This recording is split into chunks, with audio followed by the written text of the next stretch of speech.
पश्चिम बंगाल के हाईवे पर कई टोल प्लाजा में सेना की तैनाती को लेकर सीएम ममता बनर्जी ने चिंता जताई है।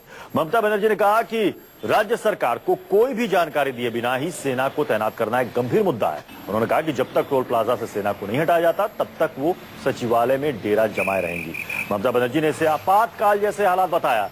वहीं सेना ने ममता बनर्जी के आरोपों को खारिज करते हुए कहा कि यह सेना का नियमित अभ्यास है, इससे घबराने की जरूरत नहीं है। हालांकि ममता के ऐतराज के बाद कई जगह से सेना को हटा लिया गया है, लेकिन ममता बनर्जी ने कहा कि वो सचिवालय में ही रहेंगी जब तक सभी जगहों से सेना की तैनाती को वापस नहीं ले लिया जाता। आपको बता दें कि उत्तर पूर्वी राज्यों में टोल नाकों पर सेना की तैनाती की गई है। सेना की तरफ से कहा गया कि ये रूटीन अभ्यास है, इससे घबराने की जरूरत नहीं है। लेकिन ममता बनर्जी ने इसे एक गंभीर मसला बताया और यह कहा कि ऐसा लग रहा है जैसे कि ये तो तख्ता पलट की तैयारी है। सेना कई जिलों में मौजूद है, मैं आज रात दफ्तर में ही रहूंगी क्योंकि अपने लोगों की सुरक्षा की मेरी जिम्मेदारी है।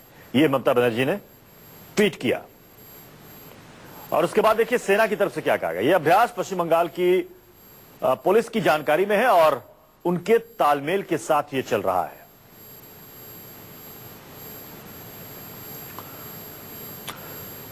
पूर्वोत्तर के राज्यों के टोल नाकों पर सेना की तैनाती के विरोध में दिल्ली के सीएम अरविंद केजरीवाल भी आ गए हैं। केजरीवाल ने ट्वीट करके कहा है कि ममता नोटबंदी का विरोध कर रही हैं, इसलिए उन्हें टारगेट किया जा रहा है। उन्होंने कहा कि पूरा देश ममता दीदी के साथ है। तो ये अरविंद केजरीवाल का ट्वीट है।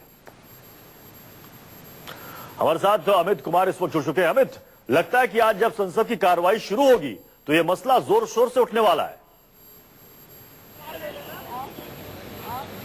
निश्चित तौर पर यह मसला उठेगा और आप देख सकते हैं कि जिस तरह से इस मसले को लेकर लामबंदी भी शुरू हो गई। अरविंद केजरीवाल, हालांकि इससे पहले भी जब मौका पड़ा तो अरविंद केजरीवाल के साथ खड़े नजर आई ममता दी, और ऐसे में ही अभी ममता बनर्जी जो है वो इस बार ममता के साथ अरविंद केजरीवाल ट्वीट करके उनका समर्थन कर रहे हैं। तो इस पूरे मामले को अगर आप देखें तो कहीं ना कहीं इस पर गोलबंदी भी हो रही है और ये विवाद आगे बढ़ेगा भी। हालांकि वेंकैया नायडू ने थोड़ी देर पहले ये कहा है कि ये इस तरह का जो आरोप है वो गलत है। एक लोकतांत्रिक चुनी हुई सरकार दिल्ली में भी है और एक चुनी हुई सरकार बंगाल में भी है, और इस तरह के आरोप बेवजह के लगाए जा रहे हैं। इस तरह का आरोप क्यों लगाए जा रहे हैं और इस तरह की घटिया राजनीति क्यों हो रही है, इसकी वजह नहीं, लेकिन इस तरह से नहीं करना चाहिए ममता बनर्जी को। तो कहीं ना कहीं बीजेपी को भी लग रहा है कि ये इस मामले को बेवजह तुल दिया जा रहा है। हाँ। उनका कहना है कि इस तरह के एक्सरसाइज होते रहते हैं, लेकिन इस पूरे मामले में तृणमूल कांग्रेस और दूसरे विपक्षी दलों की भी ये राय है कि जिस तरह से वहां पर फोर्स को तैनात किया गया है, रातों रात वहां पर कई जगहों पर कई जिलों में तैनात कर दिया गया है, उससे एक आशंका हो रही है और इसी आशंका को ममता बनर्जी ने सामने रखा है। तो निश्चित तौर पर सरकार और विपक्ष के बीच आप कह सकते हैं कि लड़ाई के लिए एक और मुद्दा मिल गया है